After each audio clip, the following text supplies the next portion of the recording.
Tako so se uresničile dolgoletne sanje črnomaljskih ribičev. Ja, danes je res srečen dan. Težko smo ga pričakovali, dosti smo vložili v ta dan. 17 let je menilo, odkar je Črnomaljski občinski svet sprejel odlok o ureditvi tega območja.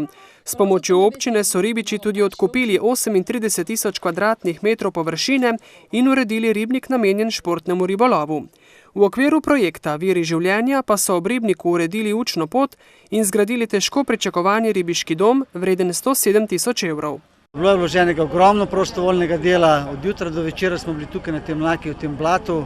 Zdaj je okolica urejena, dom, ki bo namenjen izobraževalni, raziskovalni in promocijski dejavnosti, pa zgrajen in opremljen.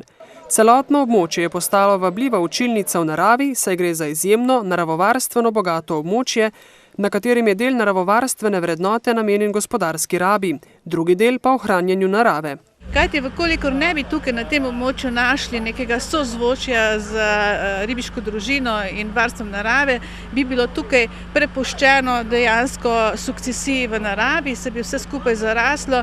Tako pa je območje Kanižarske Kadunje postalo zanimivo za vse ljubitelje narave, ne le za ribiče. Kar se tiče ostalih aktivnosti v okviru projekta, pa smo se držali časovnice in tudi obnovljene vodne vire, ki so bili glavni cilj tega projekta in nekako rdeča nit skozi projekt, pa smo uradno otvarjali na 2 lokacijah v marcu mesecu, tako da projekt je zaključen. Njegovi cilji in namen pa doseženi, pravi Avguštinova.